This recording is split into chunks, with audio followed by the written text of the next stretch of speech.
Shalom Bapak Ibu sekalian, salam damai dan sejahtera bagi kita sekalian, semua bilang amin. Mari lihat kiri kanan dan berikan senyuman yang terbaik. Ya. Yang belum lihat dulu, lihat. Siapa tahu ini kali terakhirnya. Siapa tahu.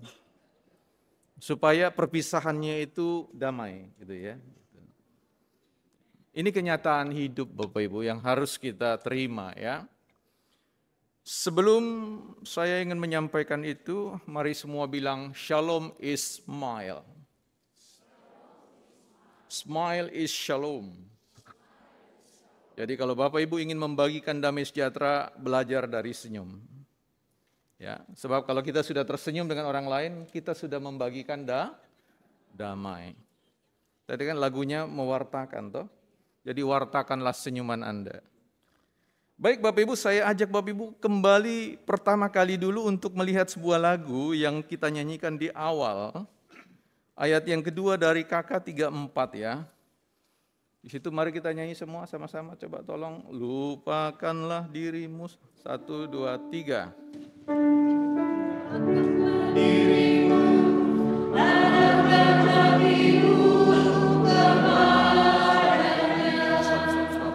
sekarang kita aransemen. Ganti kata dirimu itu lupakan HP-mu. 1, 2, 3. Lupakanlah HP-mu, arahkan hatimu kepadanya. Lupakanlah HP-mu, arahkan hatimu kepadanya.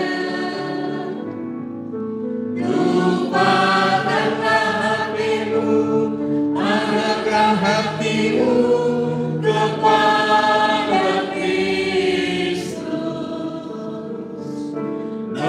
menyembah Kristus Tuhan. Baik, terima kasih. Tolong lagu ciptaan kita ini kita ya diingat selalu kalau mau ke gereja bilang begitu. Karena waktu saya masuk dari luar itu saya lihat banyak yang masih belum melupakan handphonenya. Waktu saya berdiri di atas mimbar ini masih ada juga ya, seperti itu. Karena Bapak Ibu sekarang ada di dalam ruang yang disebut dengan ruang kudus. Tetapi kita akan pergi ke ruang yang disebut dengan ruang maha kudus. Di mana ruang maha kudus itu Bapak Ibu? Ruang maha kudus itu ada di sini. Kita tidak bisa masuk ke dalamnya kalau kemudian fokus kita, perhatian kita terbagi. Begitu ya. Baik Bapak Ibu, kita akan belajar bersama-sama tentang apa yang dituliskan dari dalam ya kitab Ibrani pasal yang ke-13, ayat yang ke-13 dan seterusnya. Secara khusus Bapak Ibu Saudara, sebenarnya apa yang dituliskan ini ingin berbicara tentang apa yang disebut dengan filosofi ya, atau disebut dengan filsafat. Filsafat itu sebenarnya sederhana diterjemahkan adalah pikiran kita. Nilai yang ada di dalam pikiran kita, cara kita menilai, cara kita memahami kehidupan ini.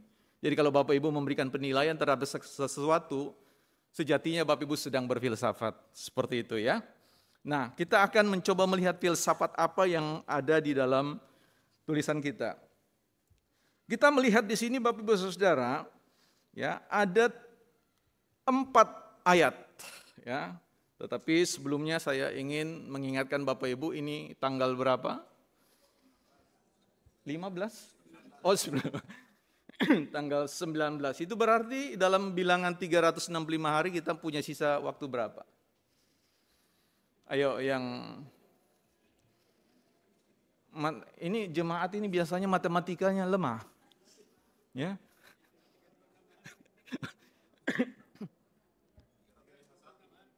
356.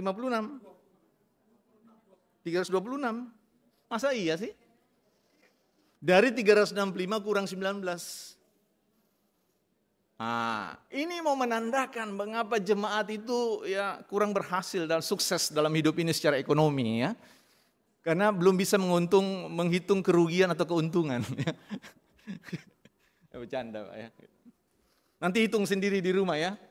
Ya, pokoknya apapun yang Bapak Ibu jawaban itu benar. Ya, berapapun Bapak sebut setidaknya menurut anggapan sendiri. Itu ya. Karena bagaimanapun ketika kita menilai sebuah kehidupan ini, Bapak Ibu Saudara, kita selalu berpatokan pada keyakinan kita. Anggapan kita sendiri tentang segala sesuatu benar atau tidak. Ya. Nah, karena itu saya harus menghargai tentang hal ini. Kalau kita berbicara tentang ayat atau pasal di dalam Ibrani pasal yang ke-13, ya, ayat yang ke-13 sampai ayat yang ke-16 dimulai dengan ajakan. Mari kita lihat ayat 13 dulu ya Bapak Ibu, santai-santai saja, tenang-tenang saja. Karena itu marilah kita pergi kepadanya di luar perkemahan dan menanggung kehinaan. Ini ajakan penulis ya untuk menyampaikan kepada kita, dalam hal ini pembaca waktu itu, untuk pergi kepadanya ya di luar perkemahan dan menanggung kehinaannya. Artinya apa? Ajakan untuk orang keluar dari bait Allah untuk pergi ke sebuah tempat di mana kehinaan itu sedang ditanggung oleh Kristus, yaitu Golgota.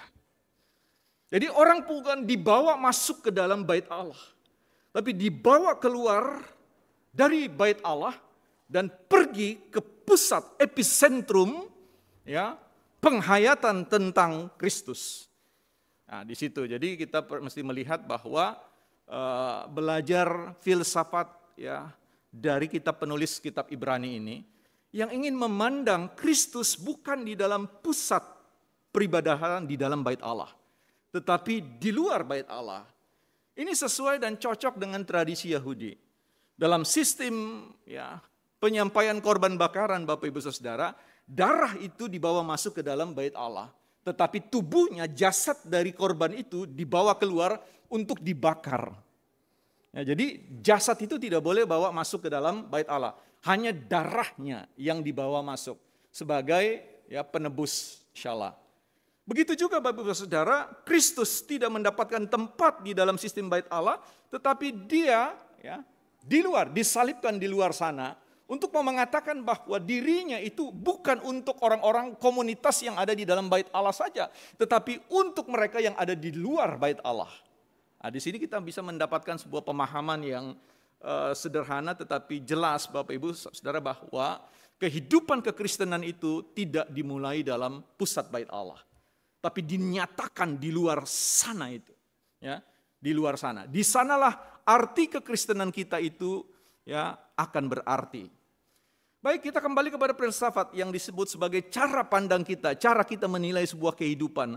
Mengapa ada orang yang sukses, mengapa ada orang yang tidak sukses? Mengapa ada orang yang sukses sekali, ada orang yang tidak sukses atau sesekali sukses? Semua itu come from our mind, semua datang dari pikiran kita, datang dari filsafat kita. Apa yang kita yakini, Bapak Ibu Saudara, itu yang akan terkonversi atau berubah menjadi kesuksesan dalam hidup kita, ya. Nah, ini yang kita akan coba lihat bersama-sama Bapak Ibu Saudara tentang filsafat kesuksesan dalam perspektif hidup kita. Karena dalam kitab Ibrani ini mau mengatakan kepada kita, jangan kamu dipengaruhi oleh pikiran-pikiran yang aneh. Ya, the strength mind, ya, pikiran-pikiran yang aneh, pikiran-pikiran yang tidak berdasarkan kepada kebenaran firman Tuhan. Jadi Bapak Ibu Saudara, di luar sana itu ada berkembang yang namanya filsafat duniawi, sekuler filosofi. Ya, nah yang menjadi menarik adalah bahwa kalau Bapak Ibu Saudara keluar sana, Bapak Ibu akan bertemu dengan orang-orang yang punya prinsip hidup. Ya, ada orang yang punya pandangan pikiran yang kokoh terhadap segala sebuah ya, sesuatu yang dinilai. Nah, ini yang menjadi sebuah persoalan bagi kita Bapak Ibu Saudara. Hari ini kita mau mengatakan bahwa filsafat Bapak Ibu dan saya itu adalah filsafat Kristus. Ya. Filsafat Bapak Ibu dan saya itu sudah tidak perlu didiskusikan lagi karena Bapak Ibu sudah hadir dalam ruangan ini. Filsafat kita adalah filsafat Kristus. Cara pandang kita adalah cara pandang Kristus. Untuk segala sesuatu yang ingin kita nilai, maka dia harus menilainya berdasarkan pikiran Kristus. Di dalam Filipi pasal 2 ayat yang kelima, di sana dituliskan begini, hendaklah kamu dalam hidupmu atau dalam dirimu bersama menaruh pikiran dan perasaan yang sama, sebagaimana juga yang terdapat di dalam Yesus Kristus. Jadi Bapak Ibu Saudara, kita harus mencocokkan itu terlebih dahulu. Untuk bisa sukses dalam perjalanan hidup kita di muka bumi ini, maka kita harus sefrekuensi dengan pikiran Kristus dan perasaan Kristus. Kalau itu tidak terjadi Bapak Ibu Saudara, maka seringkali Bapak Ibu Saudara kita akan jauh dari apa yang disebut dengan rancangan Tuhan atas hidup kita, yaitu rancangan damai dan sejahtera. Ya, ini penting. Mari kita lihat contoh-contoh dalam konteks kehidupan kita bagaimana memiliki filsafat Kristus itu adalah sesuatu yang baik bagi kita. Ya, banyak orang yang berpikir ada filsafat yang mengatakan hidup ini harus take and give. Pernah dengar Bapak Ibu? Hidup memberi dan itu bukan filsafat Kristus Bapak Ibu. Itu sekular filosofi, ya, filsafat atau pikiran duniawi. Ya, ada orang mengatakan begini, dia lihat kalau kamu baik, saya lebih baik, kan begitu. Tapi kalau kamu jahat, saya bisa lebih beringas daripada itu. Pernah dengar itu? It's not come from the Jesus Christ. Dia tidak pernah datang dari Kristus. Ya, karena di dalam Kristus filsafatnya adalah apa? Berapa kali Bapak Ibu harus mengampuni orang? 7 kali. Berapa banyak itu?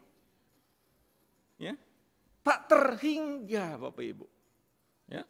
Bahkan dikatakan dalam konteks permusuhan, doakan musuhmu. Lebih dari itu, beri mereka makan dan minum.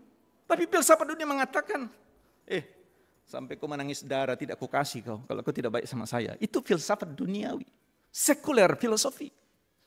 Ya. Filsafat Kristus itu membawa kita untuk berperilaku, berpikiran seperti Kristus. Ya.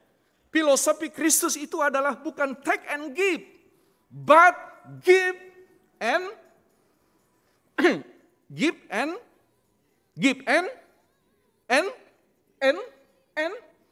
begitu. Beri, Pak. Jadi kita harus menggugurkan, merontokkan filosofi duniawi. Karena filsafat duniawi atau cara pandang duniawi, cara kita menilai tentang bagaimana harus kehidupan itu dilakukan, kelihatan baik. Tetapi sebenarnya akan gagal.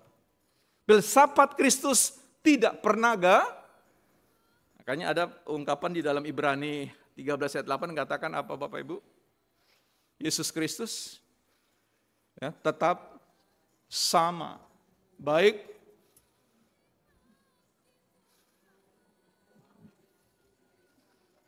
ya.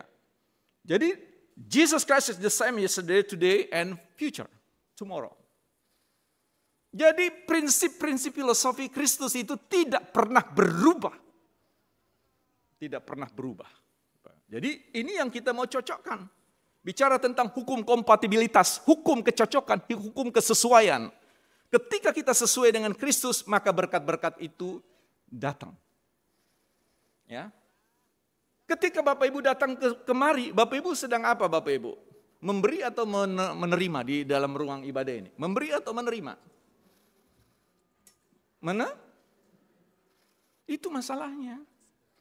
Ya. Masalah dalam pengertian positif. Bapak Ibu kalau beri persembahan itu memberi atau apa? Menerima. Hah?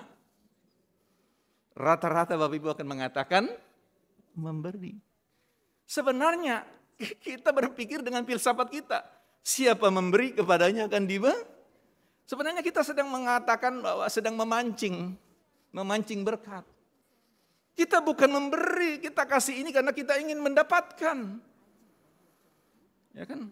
Tapi itu salah ya Pak Pendeta. Kan ada yang ungkapan mengatakan siapa yang menabur, dia akan gitu ya. Pembelaan kita, argumentasi kita, filsafat kita begitu. Siapa yang memberi, menabur, dia akan. Ya tetapi yang dimaksudkan itu Bapak Ibu Saudara, bukan dalam pengertian yang sesederhana yang seperti kita pikirkan. Ya.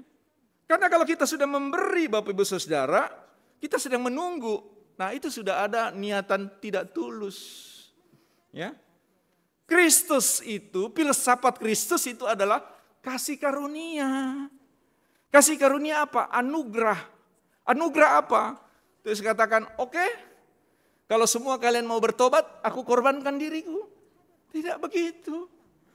Ya, filsafat Kristus adalah memberikan sinar matahari kepada semua orang. Mau dia jelek, mau dia tidak jelek, mau perilakunya baik atau tidak baik.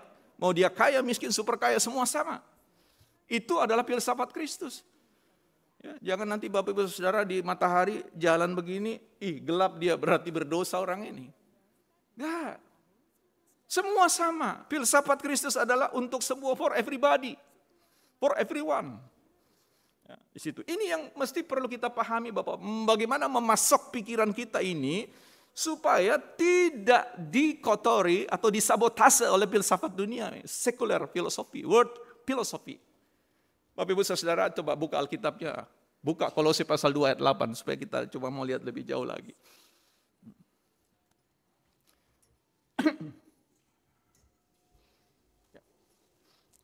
Baca sampai jangan lihat kemari, Pak.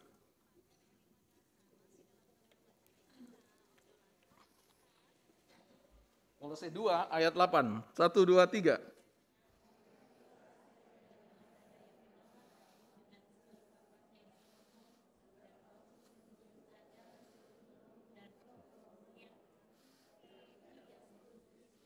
Perhatikan baik-baik. Sejak kita dalam kandungan, kita ini sudah dicekoki oleh filsafat.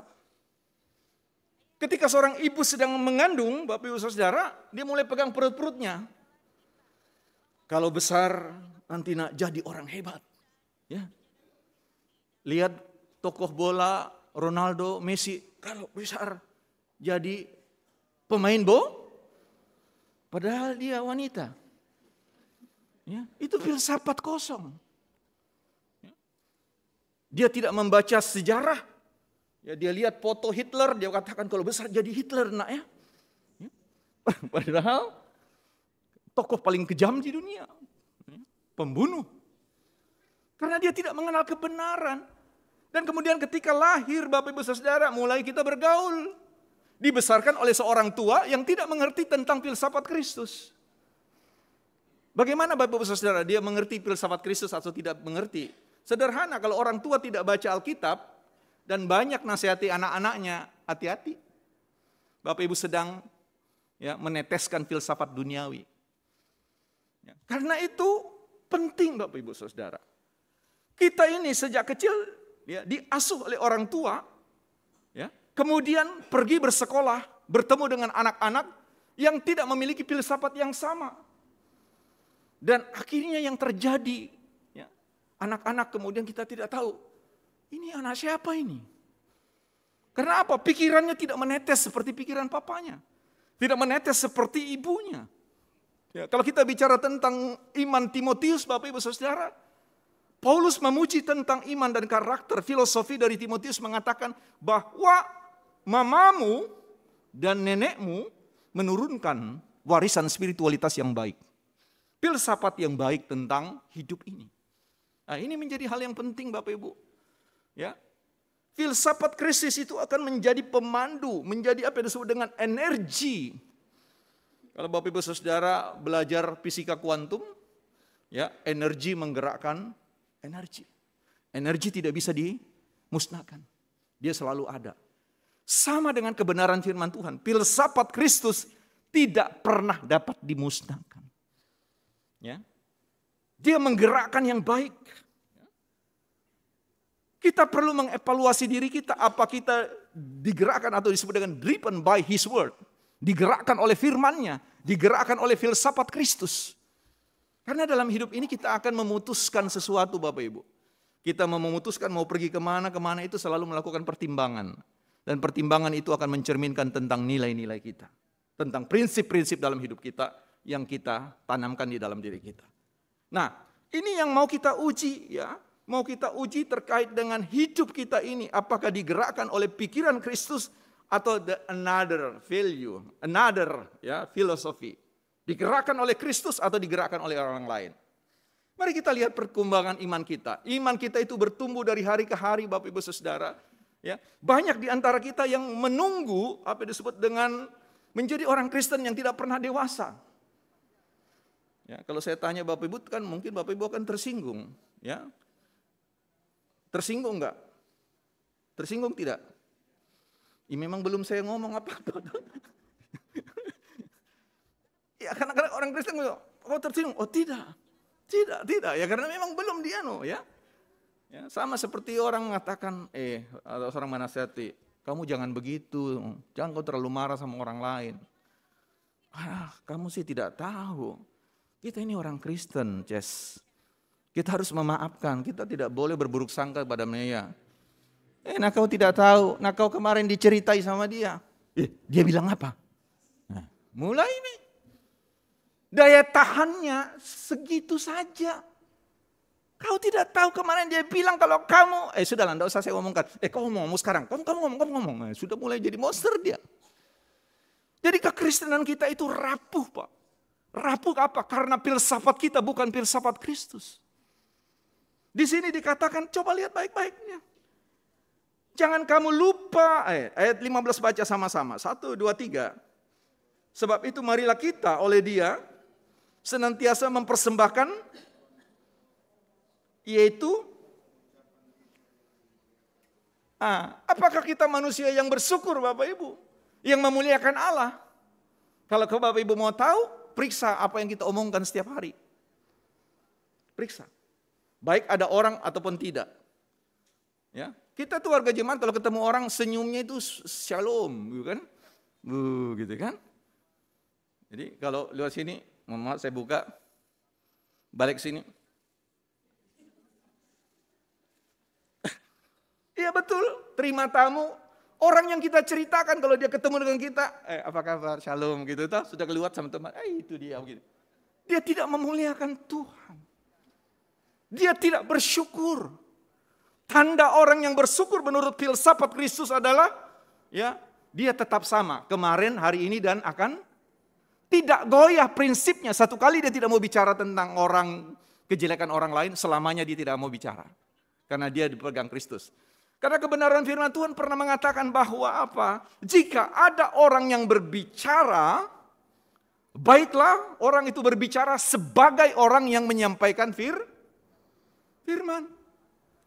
Jadi kalau Bapak Ibu membuka, when we open our mouth, spit out God word. Ya, firman Allah keluar dari mulut kita. Jadi jangan sekali-kali Bapak Ibu mengeluarkan kata-kata yang tidak berisi firman. Coba buka Mazmur 49 ayat 4. Mazmur 49 ayat 4.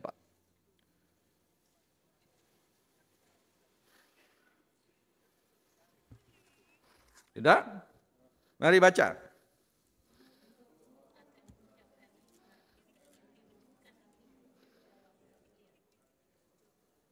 Sudah.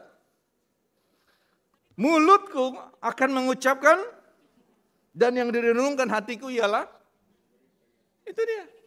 Setiap kali ya kita membuka mulut mengatakan perkataan-perkataan Bapak Ibu, luncurkanlah firman. Apa firman itu Bapak Ibu? Firman itu sesuatu yang memberikan semangat bagi orang lain. Ada orang datang, berat sekali hidup ini 2025. Kenapa? Hancur bisnisku. Bapak Ibu bilang apa? Bapak Ibu kasih nasihat apa? Pertama, semangat, iya tapi sudah begini memang, dari dulu berkali-kali saya sudah ya. Bapak Ibu bilang apa? Tentu bervariasi ya. Berdasarkan apa? Berdasarkan sistem filsafat Bapak Ibu. Ya, kalau ada orang datang, ya, waktu pertama Bapak Ibu sudah lihat mukanya sudah muram, pertama kali beritakanlah firman, senyum sama dia. Ya, coba lihat, senyum sama dia. Ya, karena hati yang gembira.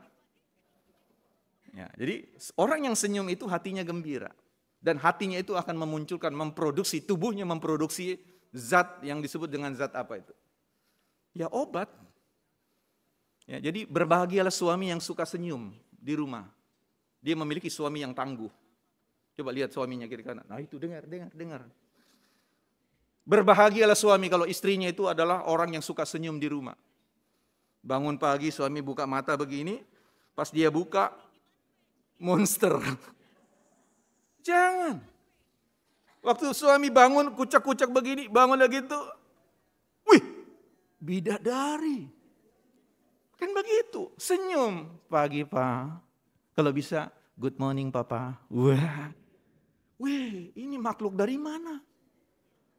Ya, karena sehari-harinya tidak begitu. Kok Mama bisa berubah? Iya, kemarin baru dengar khotbahnya Pak Pendeta pada Atu, gitu ya. Minggu depannya berubah lagi dia, berarti dia bunglon. Ya.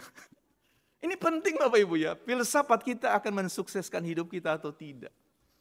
Ya, mulut kita ini Bapak Ibu, dari mulut kita ini ya akan tahu. Jadi kalau Bapak Ibu mau tahu nasib Bapak Ibu 346 hari ke depan, ya ngomong aja selama 1 menit dengan saya akan kasih tahu Bapak Ibu. Mohon maaf Bapak Ibu hidupnya rata-rata. Bicara aja. Ya, hari ini senyum, saya lihat tidak senyum, saya sudah tahu ya berapa jumlah rekening Bapak. Tahu saya Pak. Kalau tidak percaya tes saja sama saya. Ya, saya minta nomor rekening Bapak, saya kasih rekening saya uji, coba kirim sekarang, ya kan? Iya kan? Kelihatan itu, kelihatan Bapak Ibu. Ini filsafat kita, menentukan kualitas hidup kita. Ya. Bagaimana kita memiliki filsafat yang baik Bapak Ibu kalau kita mengandalkan khotbah orang? Mengandalkan khotbah pendeta. Khotbah pendeta Bapak Ibu dengar cuma 1 minggu 1 kali. Padahal pembentukan diri kita itu tadi mengatakan siapa menabur. Ketika kita ditabur Bapak Ibu Saudara, benih itu sedang berproses. Benih itu terus bertumbuh dari hari ke hari. Dia tidak langsung jadi, dia harus dirawat. Dia harus dipupuk. Sampai pada saatnya kemudian dia berbuah. Filsafat Kristus membawa kita untuk apa disebut dengan tinggal di dalam Kristus. Yohanes pasal 15 ayat 7 mengatakan, coba 1, 2, 3. Saya sudah tahu nasib Bapak Ibu, sudah. Ya, sudah tahu saya. Apa Pak Pendeta? Apa nasibnya? Kalau mau dengar, kita di restoran Losari. Saya ceritakan semua itu. Oh ini akal bulus Pak Pendeta. Oh tidak. Saya yang bayar. Saya yang bayar. Supaya Bapak tahu bagaimana saya. Yeah. Ya. Tapi sebelumnya saya bisiki, topang saya. Kan? Ini penting Bapak Ibu ya. Jikalau kamu tinggal di dalam aku, firmanku tinggal di dalam kamu, mintalah apa yang engkau kehendaki dan engkau akan menerimanya. Sebab apa? Di luar aku. Nah itu. Baca ayat yang kelimanya. Di luar aku kamu tidak dapat berbuat. Jadi di luar Kristus Bapak Ibu kita itu menjadi makhluk yang sangat lemah. Kita ini tanpa Kristus, without Christ, we weak man. Kita manusia yang lemah. Karena itu Allah mengatakan, ya di dalam kelemahanku kuasaku bekerja secara sempurna. Ini bicara tentang filsafat Kristus Bapak Ibu. Filsafat yang hanya bisa kita dapatkan Bapak Ibu kalau kita berdiam diri setiap hari dengan Kristus. Tidak bisa setiap minggu. Hidup kita akan rata-rata Pak. Saya tidak bicara tentang persoalan kepemilikan finansial. Saya berbicara tentang berkat Pak. Ya, money is different with blessing from God. Saya tidak bicara tentang uang. Indikatornya bukan uang Pak. Indikatornya itu adalah berkat. Ciri-ciri orang yang berkat itu sudah jelas. Wajahnya ya enak untuk dilihat. Ya, enak untuk dilihat. Coba kasih lihat wajah yang enak. Coba yang terbaik. Nah itu wajah berkat. Kalau tidak wajah berkat. Jemaat yang diberkati itu kalau dengar khotbah enggak pernah dia lihat jam. Enggak pernah dia itu. Kalau dia enggak setuju tetap dia. Tetap dia. Ya, tetap. Itu diberkati. Yang kedua dia selalu mengatakan shalom. Selalu mengatakan selamat pagi. Apa kabar? Ya. Bapak Ibu jawab. Puji Tuhan. Ya. Karena kebenaran firman Tuhan, filsafat Tuhan mengatakan apa? Ya. Bersukacitalah senang dalam segala. Tidak ada celah Bapak Ibu, tidak ada kesempatan kita tidak bersuka cita. Pada saat duka cita juga disuruh bersuka cita. Karena apa? Hari ini telah tiba bagimu, engkau telah tiba di rumah Bapa. Makanya orang yang meninggal itu mohon maaf, bukan pergi ke rumah Bapa, enggak, sudah tiba. Jadi ketika orang yang kita kasihi meninggal, kita langsung mengatakan puji itu sambil air mata. Iya, tetap menangis, Pak. Karena Yesus waktu Lazarus mati dia juga menangis, tapi dia menggunakan kuasanya untuk Lazarus come out. Keluar kamu dari kematian dan masuk ya dalam kehidupan. Itu demonstrasi kuasa Tuhan. Jadi kita diminta pada saat filsafat Kristus mengajar kita, ketika kita berduka cita, kita mesti juga bersuka cita. Makanya GPIB menganut setelah dimakamkan ibadah pengucapan syukur. Itu filsafat kita, itu iman kita, itu teologi kita, itu kebenaran kita. Jadi kalau kita berbicara tentang filsafat Kristus, Bapak Ibu bangun pagi, tarik napas dalam-dalam. Yes! Gitu. Karena Bapak Ibu pemenang. Kenapa? Keluar dari kegelapan malam. Kan kalau Bapak tidur kan, ada yang tidur abadi.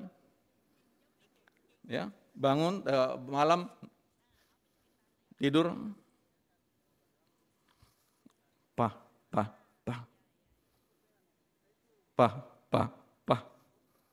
Enggak ada gerak. Bangun tidur, pagi-pagi, ma. Enggak ada, ma. 2 kali, apa yang Bapak Ibu lakukan? Mulai tempel jari di.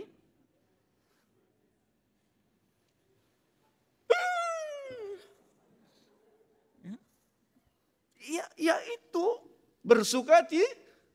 Langsung bilang, habis penderitaan saya, puji Tuhan. Ternyata KDRT. Ya. Ternyata have another agenda to get someone another. Ya, mau menikah lagi. Ya. Tapi bukan itu yang saya ingin, itu jelas filsafatnya rusak. Karena pernikahan dalam kekristenan itu adalah seumur hidup. Ya, jangan langsung dengar kau itu, jangan. Ketika kita bangun pagi melewati malam yang luar biasa itu, yang pekatnya luar biasa, Bapak Ibu sadar, masih ada Kak Bella. Yang Bapak Ibu lakukan apa? Bangun dengan katakan, I'm winner.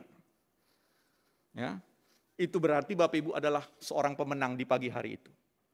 Dan mengatakan, inilah hari yang dijadikan oleh Tuhan. Mari kita bersuka cita dan bersorak-sorai karenanya. Kira-kira begitu. Atau Bapak Ibu mengatakan, this is the day the Lord has made. Let we rejoice and be glad in it. Buka. Di mana itu? Mazmur 118 ayat 24. Psalm chapter 118 verse 24. Sudah buka?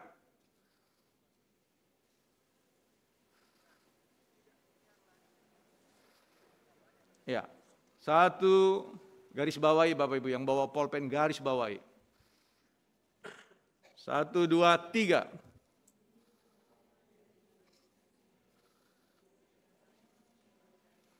Mazmur 118 ayat 24. 118 ya, sudah? 1, 2, 3.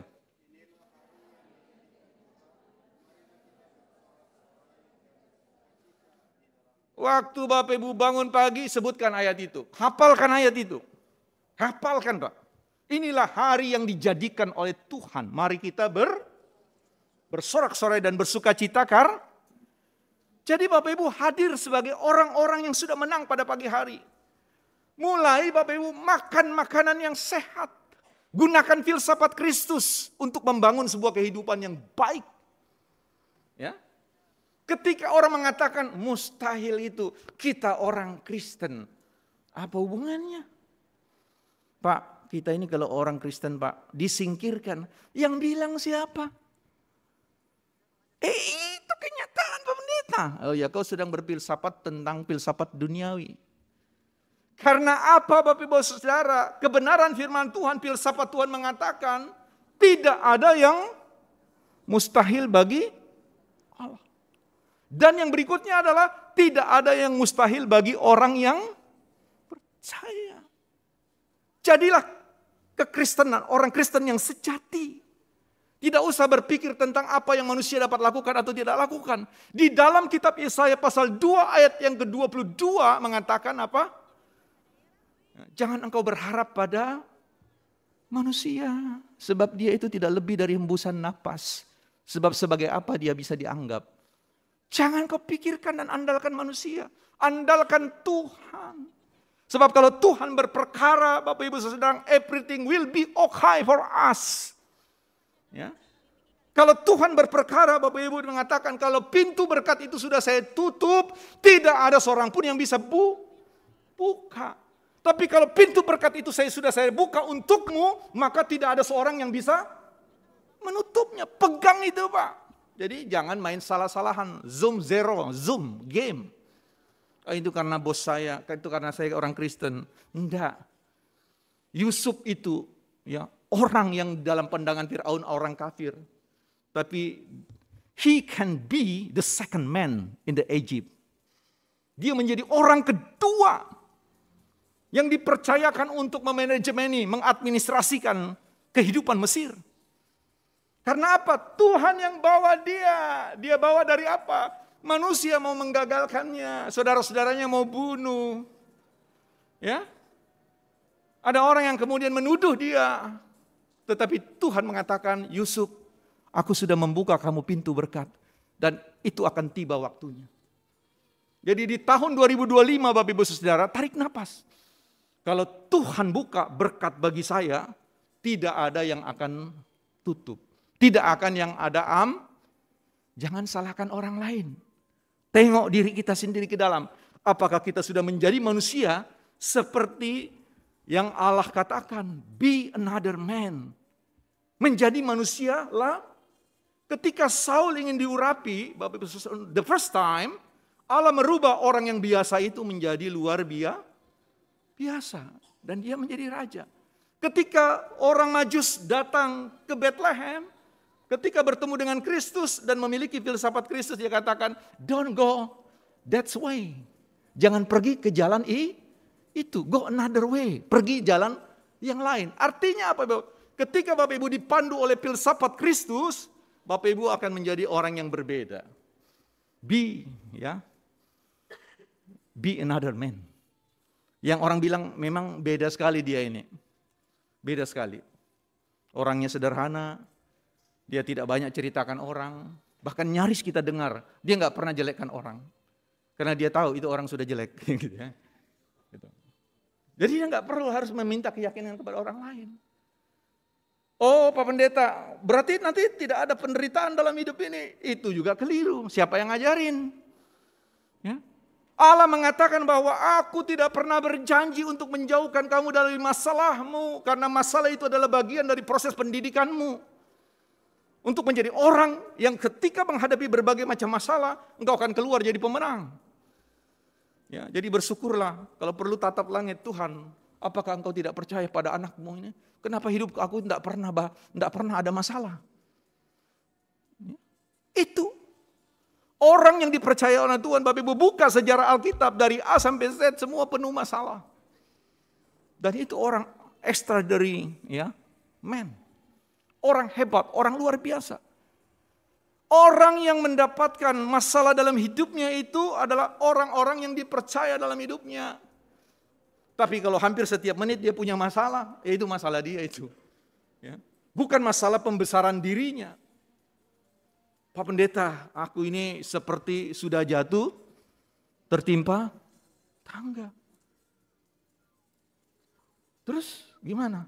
Itu dia Pak Pendeta. Ibaratnya itu begitu Pak Pendeta. Ayo baca-baca. Mazmur 19 ayat 92. Baca-baca. Ya. Mazmur 119 ayat 92.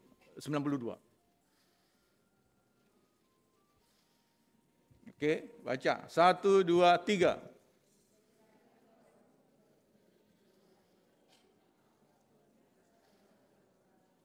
sekiranya Tauratmu itu, sekiranya firmanmu itu tidak menjadi kegemaranku, maka aku telah binasa dalam. Daud mengatakan bahwa ketika engkau dekat dengan Allah, engkau akan mendapatkan masalah. Tetapi jangan orang bilang, jangan takut. Sejauh kebenaran firman Tuhan itu engkau gemari, engkau mendapatkan filsafat dalam hidup ini. Filsafat Kristus, engkau tahu bagaimana menyikapi masalahmu. Ya. Jadi Daud itu mengatakan, aku saksinya, aku mengalami itu. Kalau saja Taurat itu tidak kusukai, kusenangi, aku sudah binasa dalam sengsaraku. Nah, jadi Bapak Ibu pulang ini, gemarilah kebenaran firman Tuhan. Karena dari sinilah kesuksesan hidup Bapak Ibu dimulai. Ya, tidak ada orang yang sukses dalam konteks diberkati tanpa suka dengan firman Allah. Itu seperti seorang anak suka dengan uang ayahnya, tapi nggak suka dengan ayahnya. Kira-kira ayahnya mewarisi semuanya? Enggak, tetap dia kasih makan. Bapak Ibu punya anak 2 atau 3, semua 3-3 dikasih makan sama. Tapi persoalan tentang memberi lebih kepada anak-anak itu akan ditentukan dengan perilaku anak itu. Ya. Seperti itu.